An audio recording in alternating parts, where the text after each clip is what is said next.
If you knew me better, you'd see that this is exactly the kind of thing that's likely to happen to me. Getting knocked up, I mean.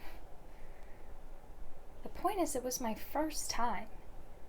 I was a virgin before that. Wouldn't you know it, I'd get caught? Aside from everything else, I'm not lucky either. You see, if I was lucky, Harold and I could have succumbed to our silly little passion, and that would have been that, the end of it.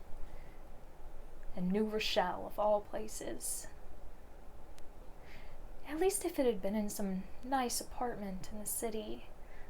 Say with the sound coming through the window of traffic and people, the breeze blowing the curtain over the bed, like in the movies.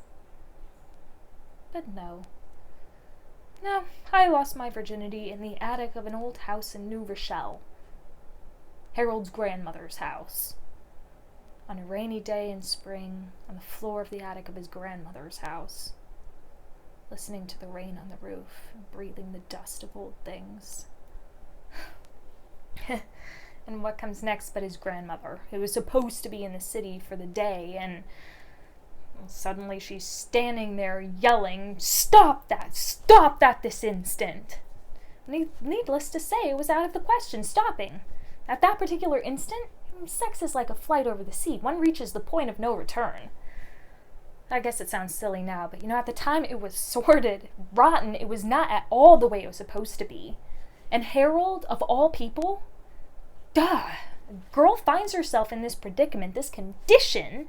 She'd at least like to think the cause of it was some nice, clever, handsome guy with charm and experience, just returned from spending a year in Rome, say on a Guggenheim fellowship.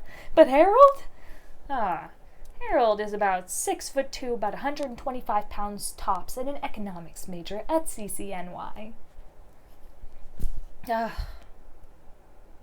is about the best I'll ever be able to do. I know it. Ever since I found out I was pregnant, I've been walking around with a face down to here, and my mother kept saying to me, "What's the matter with you anyway? Just don't know what's gotten into you lately." Yeah, so finally I told her.